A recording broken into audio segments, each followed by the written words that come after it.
Masyadong maingay ang lungsod para sa isang taong naghahanap ng katahimikan. Pero para kay Ili, sa loob ng apartment 47B sa Makati, tanging katahimikan lamang ang kanyang kasama. Mula sa kanyang bintana, pinagmamasdan niya ang libo-libong buhay na nagmamadali sa ibaba. Mga buhay na tila mas makulay, mas masigla kaysa sa kanya. Ang kape niya, laging lumalamig. Ang musika, tumitigil sa kalagitnaan. Isang taon na mula nang pumanaw ang kanyang asawa, pero parang hindi man lang napansin ng mundo sa labas na nagtapos na ang mundo niya. Akala ni Ili tapos na ang lahat. Hanggang isang araw may kumatok sa kanyang balkonahe, isang uwak. At ang ibong ito ang magbabalik ng kulay, pag-asa at dahilan para muling mabuhay ang isang lalaking halos sumuko na. Isang umaga, habang mababa ang mga ulap at tila luluhod ang langit, may narinig siyang kakaibang tunog. Tok, tok, tok. Napatingin siya sa bintana. Isang uwak ang nakatayo sa rehas ng kanyang balkonahe. Ang itim nitong balahibo ay kumikislap sa ambon.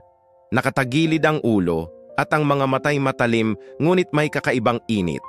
Lumayas ka, mahinang sabi ni Ili. Shoo! Pero hindi gumalaw ang ibon. Sa halip, lumapit ito ng kaunti at kumatok muli. Tok! Dahil sa pagtataka, binuksan ni Ili ng bahagya ang pinto at bumulong. Matigas din ang ulo mo, ano? Sumagot ang uwak ng isang mahinang kraa na parang tawa. Pagkatapos, lumipad ito palayo pero nag-iwan ng isang maliit at pilak na butones. Napakunot ang noo ni Ili. Kakaibang ibon. Kinabukasan, bumalik ang uwak. Sa pagkakataong ito, may dala naman itong kumikislap na barya. Sumunod na araw, isang takip ng bote.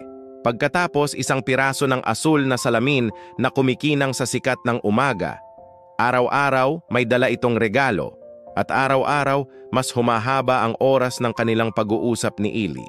Hindi na lang ito basta pagtataboy. Ito'y naging isang ritual. Nagsimulang mag-iwan si Eli ng platitong may tubig sa balkonahe. Pagkatapos, mga mumo ng tinapay, hanggang sa mga butil ng binhi. Pinangalanan niya ang uwak na Midnight.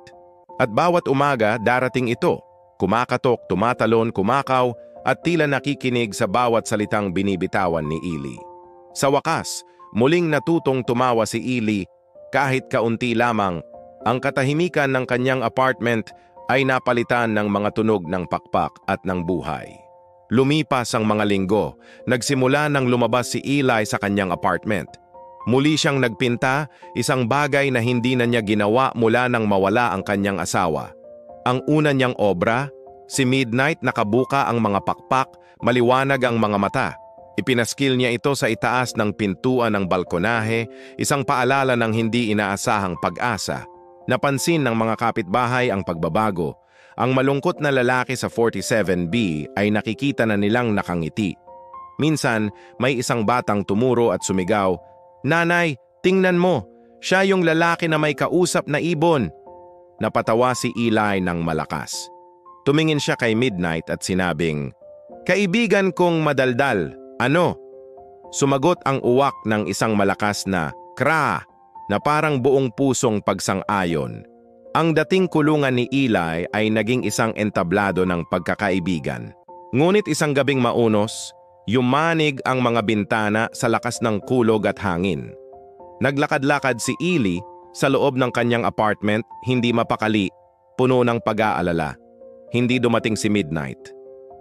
"Nasaan ka na, kaibigan?" Bulong niya sa rumaragasang ulan. Lumipas ang magdamag na puno ng katahimikan at mabigat na pag-aalala. Ang katahimikang minsan niyang hinanap ay ngayon ang kanyang pinakakinatatakutan. Kinabukasan, wala pa ring kumakatok na tunog, walang pagaspas ng pakpak, tanging katahimikan ulit. Hindi kumain si Eli, hindi siya gumalaw. Naghintay lang siya, nakatitig sa walang laman na balkonahe. Ang pag-asang itinayo niya ay tila guguho na naman. Hanggang biglang tok, tok, tok. Isang mahinang katok. Mabilis siyang tumakbo sa bintana. At nandoon si Midnight, basang-basa ng hihina.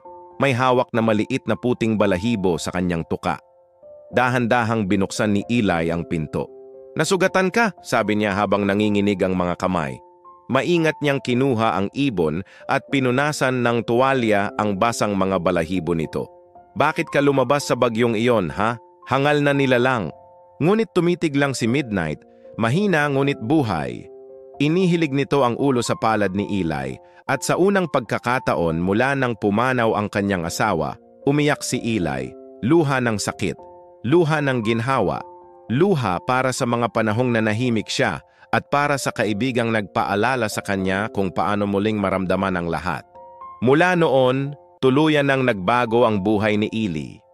Araw-araw siyang nagpipinta ng kalangitan, ng mga pakpak, ng liwanag, ng saya.